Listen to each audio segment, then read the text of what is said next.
Ya, saudara, terima kasih Anda masih bersama kami dan segmen perbincangan pagi hari ini hadir kembali untuk Anda di program Sapa Manado bersama saya Susan Palingan. Dan perbincangan tentang teknologi digital akan kami hadirkan kembali Digital Lifestyle hari ini. Dan pagi ini kita akan membahas topik perlintasan data pribadi dan publik. Tentu saja kalau ada perlintasan ada lalu lintasnya, ada perjalanannya. Kira-kira seperti apa? Dan urgennya untuk menjaga data pribadi maupun data di publik itu bagaimana? Kita akan bahasnya pagi hari ini dengan dua orang narasumber yang sudah hadir. Langsung saja saya sapa. Yang pertama Ibu Natalia Lengkong selaku dosen Fakultas Hukum Unstrad. Selamat pagi, Ibu Lia. Yang kedua Bapak Audi Kaunang selaku pengamat teknologi digital. Selamat pagi Pak Audi.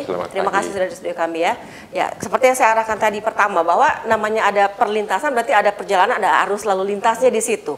Nah, mungkin saya ingin tanya dulu pertama ke Pak Audi dulu. Pak, ini sebenarnya apa sih yang dimaksud dengan data pribadi dan data publik di dunia digital ini? Baiklah, tentu data di internet itu akan berhubungan dengan teknologi internet itu sendiri. Dan teknologi internet itu sendiri erat dengan sinyal. Nah, fenomena sinyal itu sendiri, dia lintas area. Jadi dia selama kita punya atmosfer, bahwa sinyal itu akan bergerak di seluruh permukaan bumi, melewati batas negara, batas area, dan bahkan dalam teknologi terakhir pun di bawah permukaan bumi pun sepanjang terkuat sinyal itu bisa ditangkap, dengan kata lain kita bisa berinternet, dan malah sampai ke cyberkosmis. Jadi artinya karena sifat sinyal elektromagnetik itu lintas benua, lintas area, lintas yuridiksi hukum, maka data itu bisa masuk ke ranah global dari lokal, begitu juga dari lokal boleh ke global. Sebab contoh praktis, pada waktu kita berinternet, mengakses aplikasi medsos misalnya, sesungguhnya kita di yuridiksi hukum Indonesia, tapi servernya bukan di Indonesia, servernya ada mungkin di Amerika, mungkin juga entah di mana lah, artinya di luar yuridiksi hukum Indonesia. Disitulah ada perlintasan.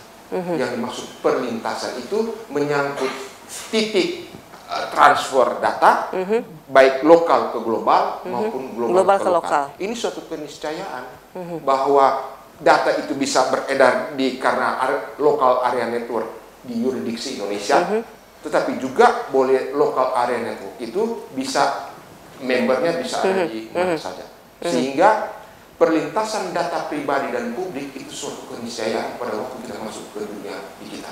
Berarti bisa saya katakan perlintasan data pribadi dan publik itu hanya sekejap saja ya, karena dalam dunia digital kan hanya mainannya hitung detik seperti itu ya. Ya, dan oleh sebab itu makanya sejatinya memerlukan kodifikasi hukum formal yang lebih formal. Sebab yuridiksi kodifikasi hukum itu hanya, kalau di Indonesia hanya ada dua, Undang-Undang ITE dan Undang-Undang Perlindungan Data Pribadi.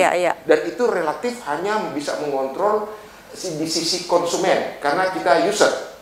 Tetapi ya siapa yang mengontrol satelit? Siapa yang mengontrol sinyal yang dia beredar di entah berantasan?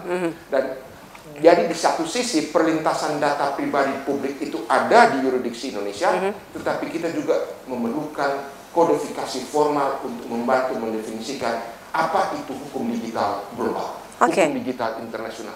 Sesungguhnya saya berpikir bahwa kalau toh tidak ada hukum formal, ya paling tidak ada etika.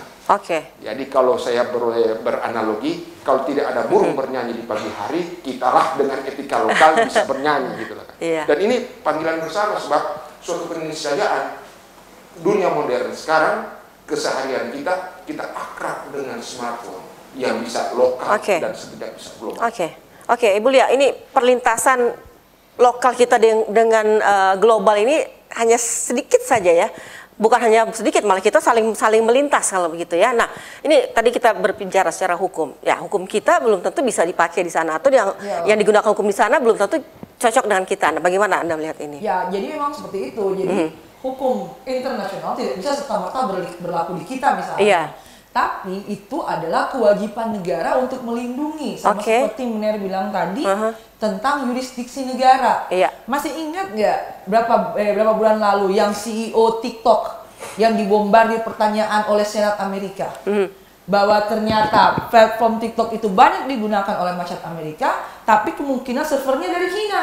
Iya. Sampai kemudian negara beranggapan bahwa kita perlu untuk memberikan perlindungan terhadap warga negara, termasuk data.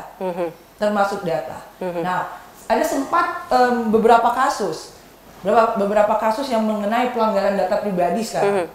Jadi kan undang-undang tentang data pribadi itu kan lahir dari undang-undang ITE, kemudian juga menyangkut undang-undang perlindungan konsumen, dan sekarang ada perlindungan data pribadi, karena mau tidak mau negara dalam hal ini hukum harus dinamis mengikuti perkembangan yang ada sekarang. Oke, Bu Lia, saya tertarik ya, kan tadi Amerika katakan bahwa wah ini masyarakatnya menggunakan TikTok dengan dari Cina, berarti data kita bisa saja diakses oleh Cina. Nah, bagaimana dengan Indonesia sendiri? Apakah sama juga kita menggunakan aksesnya dari Cina langsung untuk TikTok seperti itu? Saya pikir pemerintah sudah smart sebenarnya. Tinggal tergantung komitmen dan goodwill-nya dari pemerintah. Karena contoh seperti gini, kan ada Kominfo. Iya. Sedangkan mohon maaf, situs-situs porno saja bisa diblok oleh Kominfo. Kenapa Kominfo tidak bisa atau pemerintah memberikan batasan bahwa aplikasi-aplikasi ini yang bisa digunakan Indonesia? Batasannya seperti ini. Karena sekarang yang menjadi concern kan adalah kebocoran data pribadi. Saya misalnya sekarang tren pinjol nih. Tapi ternyata mereka diizinkan, aplikasi mereka mengizinkan untuk mengakses data yang ada di handphone kita. Kenapa pemerintah tidak membatasi itu? Nah, itu yang harus dibutuhkan komitmen dari pemerintah. Oke, apakah itu sulit, Pak Odi? Membatasi, misalnya pemerintah membatasi data kita langsung dari ponsel kita, data-data itu kan akan, bayangkan banyak sekali kebocoran sekarang gara-gara hal itu. Jadi secara teknikal mudah dibatasi, ya itu kan sifatnya enable gitulah ya, tombol lah ya. Kalau tombol ada orang ngatur, tentu kalau orang ngatur tentu ada latar belakang hukum yang bisa ngaturnya kan, dan itulah yang sempat disinggung tadi. Tapi saya mau bawa ke logika lebih lanjut, memang suatu dilematis gitu loh.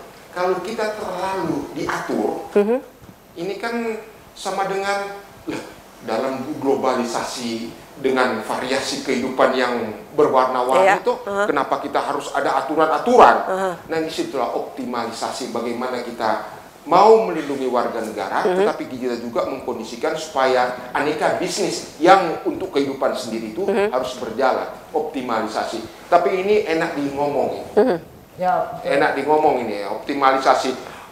Artinya yang hitam dan putih, yang kiri dan kanan, yang diatur atau tidak diatur sama dengan Pak Mio, lokal global. Dulu kita menuntut globalisasi, serta globalisasi kita menuntut sekarang lokalisasi, ya kan? Tapi barangkali dulu mereka tidak tahu dampaknya dengan globalisasi. Jadi di sini menampakkan bahwa memang ada stakeholder lain yang turut bersama-sama memikirkan. Jangan cuma kita yang di sini memikirkan dan Kominfo. Itu orang lain yang harus sama-sama dong ya. Oke, baik. Pak Odi, Ibu Lia, kita masih akan melanjutkan. Nanti saya akan tanya kira-kira bagaimana supaya kita bisa melindungi data pribadi kita sendiri ya. Kita break dulu. Dan saudara jangan kemana-mana, kami akan kembali usai jeda pariwara berikut ini. Tetaplah bersama kami.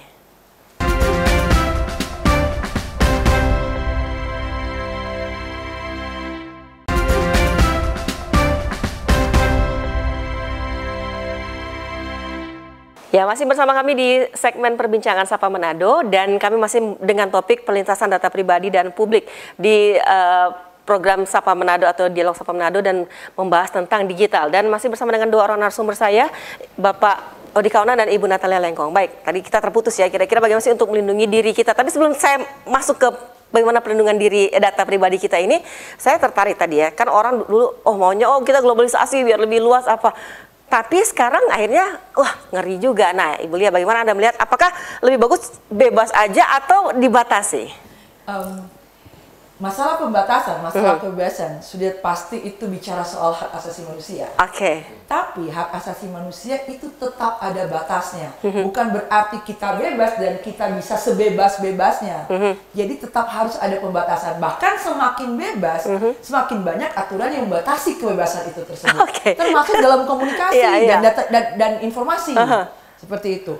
Jadi kalau dulu kita berpikir bahwa kalau kita bisa minta data sebanyak-banyaknya misalnya dari pemerintah, sekarang ternyata tidak bisa. Ada aturannya, dalam undang-undang informasi publik juga ada. Bahwa data-data, masih ingat debat presiden tentang data-data alutsista? Kalau data alutsista itu kan sudah jelas ada di APBN, itu bisa dibeberkan. Yang tidak bisa dibeberkan adalah misalnya dia dideploy di mana, dia dimanfaatkan untuk di mana dan ditempatkan di mana, itu yang tidak boleh karena itu termasuk rahasia negara. Jadi bukan berarti kita bisa mendapatkan informasi sebebas-bebasnya, tetap ada batasannya. Oke, Pak Odi. Jadi tetap kita dibatasi aja, Pak Odi. Ya, oleh sebab itu saya cenderung melihat dari sisi konsumen. Saya pernah cerita di sini bagaimana kita mendefinisikan bagaimana menjadi konsumen yang baik. Jadi terminologi konsumen yang baik adalah kita alert terhadap bahaya. Karena data itu ada yang bisa, undang-undang perlindungan data pribadi ada yang disebut data spesifik dan data general. Misalnya kan nama saya itu digolongkan nama yang general bisa diakses. Tetapi data genetik saya, medical record saya itu tidak bisa. Nah, jadi itu ada. Jadi kalau kita sadar alert terhadap data, maka kita sendiri ada punya keterampilan, ability untuk ini bisa disalurkan di itu tidak. Tapi persoalan kesadaran ability itu ini memerlukan teman-teman pendidikan, literasi macam-macam, ya kan? Dan itu menjadi pekerjaan terus-menerus yang tentu kita bersama dalam BERS juga untuk turut membantu pemerintah. Tapi saya melihat baiklah kita menjadi konsumen yang baik, sebab di sisi konsumen dan evidence yang nyata kan, kita kan nggak bisa menggarap yang produsen. Emangnya kita punya satelit, kita kan nggak bisa kenceng-kenceng pun. Emangnya kita bisa ngontrol tuh satelit, bisa ngontrol tuh sinyal ada di mana-mana. Karena mereka juga ada kepentingan, ini satelit saya.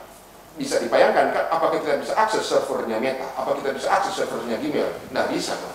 Jadi paling tidak dalam kepentingan kita adalah kita menjadi konsumen yang baik. Dan itu bisa digapai di ranah kita. Dan itu sesungguhnya memerlukan pendidikan, SD, SMP, SMA, guru-guru juga dilatih supaya bagaimana anak-anak kita di area remote terliterasi terhadap data resources lokal itu.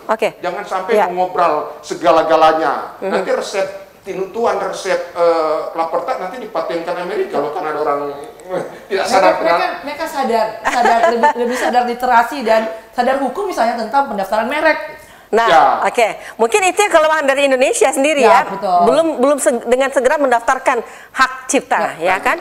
Nah ini tadi saya kembali ke pernyataan Ibu Lia bahwa semakin bebas maka semakin banyak sebenarnya aturannya. Nah, berarti do's and don't-nya itu juga semakin banyak seharusnya ya. Bagaimana Pak Odi kalau di dunia digital ini dengan do's and don't yang semakin banyak ini dengan kebebasan yang ada? Ini akan bersinggungan erat dengan isu ekonomi. Kan itu masalah isu ekonomi. Bagaimana kita memarketing atau membuat influence follower kita sebanyak-banyaknya.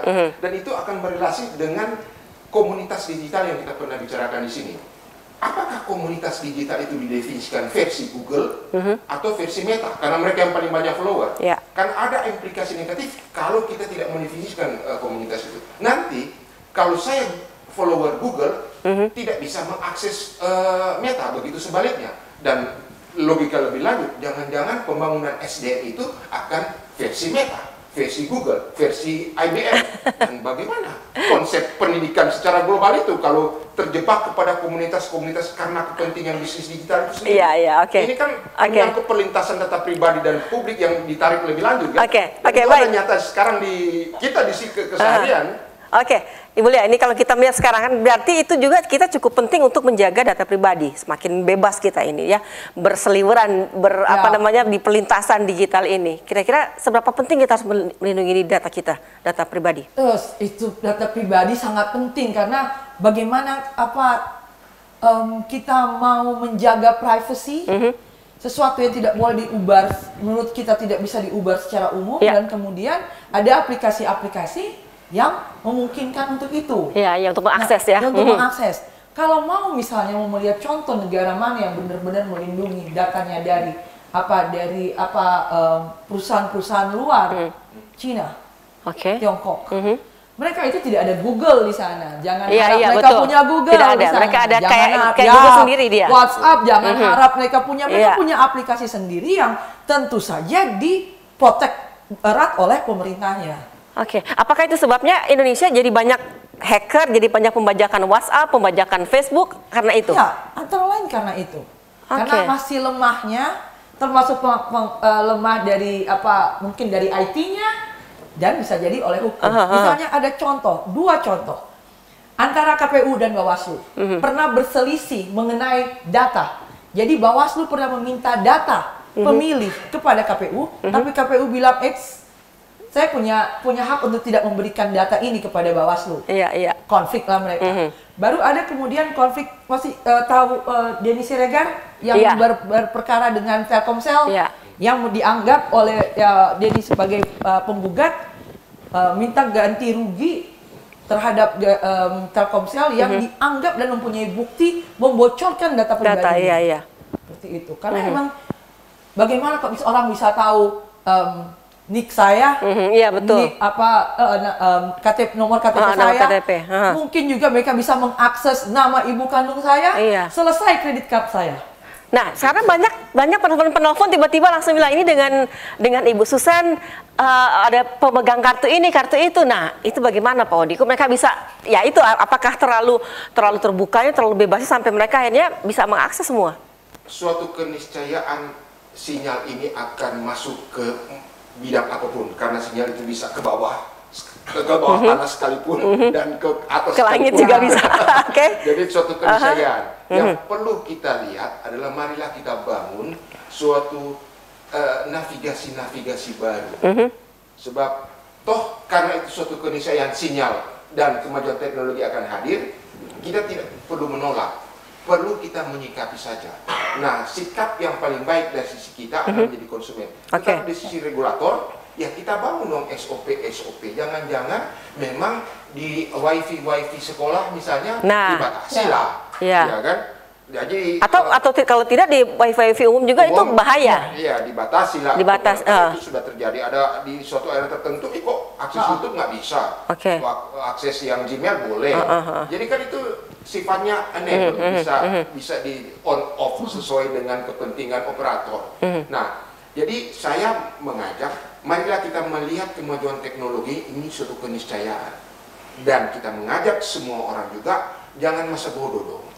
Marilah tetap kita harus berpikir, belajar, berdiskusi terus, karena perjalanan ini adalah suatu keniscayaan akan berjalan terus. Apa kita harus balik lagi? Jangan. Iya, kita sudah ada di saat ini. Jadi marilah kita bangun SOP itu bersama-sama. Marilah kita menitip pesan-pesan ini kepada teman-teman kita di Dewan, bikinlah regulasi. Baik, Pak Odi, Ibu Lia, ini kalau misalnya saya merasa dirugikan, pasti ada aturan undang-undang yang mengaturnya ya. Kira-kira apa itu undang-undangnya? Tapi tahan dulu, kita bahasnya sebentar. Dan saudara jangan mana-mana, usai jeda pariwara berikut kami masih akan kembali.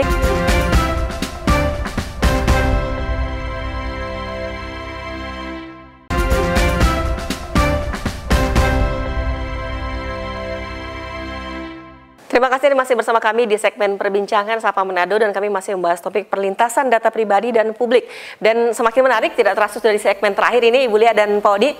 Tadi saya terhenti ya, kira-kira kalau misalnya ada konsumen atau saya pengguna digital yang lain merasa dirugikan, wah ini data saya sudah bocor, ada mengambil data saya secara tersembunyi lah tanpa izin dari saya. Nah, itu ada tidak undang-undangnya untuk kita mengadu atau mengkomplain hal itu? Kita kan sudah ada undang-undang ITE tadi, kita punya undang-undang perlindungan konsumen, dan terakhir kita punya undang-undang perlindungan data pribadi. Kita gunakan undang-undang tersebut untuk mentameng diri kita sendiri. Ya, yang paling banyak sekarang biasanya laporan atau gugatan secara perdata kalau kita memintakan ganti rugi. Cuma yang belum banyak dikenal di negara kita yaitu mengenai gugatan class action. Kelompok masyarakat misalnya menggugat perusahaan atau bahkan memintakan pertanggungjawaban negara bahwa sudah ada data pribadi kami yang tidak dilindungi oleh negara harus bertanggung jawab. Yang data kita yang bocor. Cuma sistem hukum kita belum banyak menggunakan sistem class action. Berarti apa kalau boleh dikatakan masih lemah? Lepas tidak, kita punya tapi dasarnya ada penegakannya. Oke. Sebenarnya. Itu siapa saja yang terlibat? Secara material tidak ada pemerintah tentu. Pemerintah. Pak Odi, sayang ya kalau misalnya kita masih lemah dalam hal ininya tadi law enforcement. Law enforcement. Bagaimana menurut Anda? Sempat saya katakan tadi, kode formal kalaupun sudah ada dengan undang-undang yang di Indonesia sudah ada, dan kalau di dunia internasional belum ada, tapi kita punya etika kan. Itulah yang kembali ke situ akhirnya ya. Karena yang kita boleh garap. Karena ya kalau tidak ada burung bernyanyi, kita lah pers, teman-teman akademik yang nanti ngomong gitu loh kan, bahwa ada objek yang anak-anak kita yang tak berdaya, dicecar, dieksekusi, tak berdaya, dan siapa yang harus membantu? Itu kan hanya masalah etika, kita mau aware enggak? Nah, kemudian ada juga pendekatan yang saya lebih progresif, itu memang bikin kurikulum literasi digital secara formal, jangan cuma anjuran-anjuran, jadi bikin kurikulum muatan lokal di tingkat SD, SMP, dan kita dorong itu dewan lokal untuk bikin regulasi itu dan dieksekusi oleh pemerintah lokal. Jadi wali kota, bupati juga kita bersama menitipkan, lah jangan terlalu terjebak kepada zona kenyamanan lantas tidak memikirkan adik-adik kita gitu kan. Oke, ini tidak terasa kita di ujung pembicaraan ya. Mungkin Ibu Lia, ini kira-kira apa yang harus kita lakukan ini untuk demi menjaga data pribadi kita di lintasan pribadi dan publik ini? Yang pertama kita mulai dari literasi digital. Sampai di mana? Baru kemudian itu tadi itu harus diajarkan memang. Jadi misalnya kesadaran dan kedewasaan tentang penggunaan media sosial misalnya. Contoh, berapa banyak sekarang anak-anak yang punya account Facebook? Padahal sudah jelas-jelas itu virus hanya untuk 13 tahun ke atas. Betul. Tapi udah anak-anak dengan usia sekolah dasar sudah punya account Facebook, sudah punya account IG, dan itu bisa membahayakan. Karena kita tidak bisa membatasi misalnya tuntutan hukum misalnya melakukan suatu pergerakan dalam digital yang ternyata bisa merugikan orang lain. Iya, betul. Padahal mereka masih anak-anak. Dan kedewasaan sebenarnya diperlukan. Iya, Kalau dari Pak Odi sendiri? Sekaligus yang kita sedang ngomong tentang sekolah, tapi kayaknya sekarang kita juga memikirkan keluarga kita gitu. Jadi memang pendidikan keluarga juga kita titipkanlah ke semua orang lah. Jangan kita juga melupakan lah. Ada banyak pendidikan keluarga bagi yang akan berkeluarga juga dititipkan semacam, katakanlah saya sebut pakai istilah kategorisasi, lebih ditingkatkan kualitasnya, bukan hanya kuantitasnya, ataupun pendidikan dalam rangka pendidikan formal maupun non formal lain. Sekaligus saya juga mengajak jangan kita hanya defense, tetapi kita juga harus sedikit progresif offense. Offense-nya itu kita melihat potensi-potensi digitalisasi yang ada di lokal ini sebagai potensi ekonomi. Sebab kalau kita juga bermain bola pertahanan terus juga kalah juga. Sekali-sekali kita ada driver untuk menyerang. Dan tentu ini perlu diskusi bersama-sama sejauh mana lapangan pekerjaan yang kita bisa bersama kerjakan supaya semua potensi diambil, semua kekuatan diperkuat dan semua kelemahan diminimalisir. Sebab suatu keniscayaan kemajuan teknologi dengan dunia digital ini akan hadir sekarang dan yang akan datang. Apalagi ada AI yang sudah mulai nampak. Itu belum lagi kita bisa sempat bicarakan dampak-dampaknya. Tetapi paling tidak ini menandakan bahwa literasi itu bukan hanya defense saja, sekali-sekali kita offensif. Bahwa kita patenkan seluruh digital resources lokal ini. Kita patenkan seluruh metodologi yang pendidikan lokal. Supaya jangan sampai nanti bisa lihat dan saya katakan tadi hak paten terhadap resep paper art bisa diambil negara lain. Orang lain ini kan. Ada banyak sekali contoh yang boleh kita kerjakan bersama. Baik, Pak Odi, Ibu Lia, terima kasih banyak. Semoga kita bisa lebih dewasa lagi di perlintasan publik dan pribadi ini ya. Jangan kita jangan sampai kita salah masuk di situ ya. Karena ini dunia semakin bebas. Walaupun aturan juga ada, tapi kan tidak menutup kemungkinan kita mendapatkan kerugian dari situ. Tapi banyak juga keuntungan yang kita dapatkan pastinya. Terima kasih, Ibu Lia, terima kasih Pak Odi. Dan saudara, demikianlah perbincangan kita di pagi hari ini tentang perlintasan data pribadi dan publik, dan kiranya ini boleh bermanfaat dan kita lebih berhati-hatilah untuk mengakses apapun di dunia digital, tapi ada banyak juga keuntungan kita bisa dapatkan melalui dunia digital. Dan sebelum menutup perjumpaan kita di pagi hari ini, kami akan menghadirkan kata motivasi untuk Anda.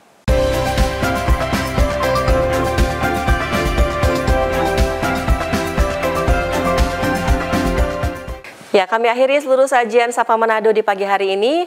Saya Susan Pelian undur diri. Terima kasih dan sampai jumpa.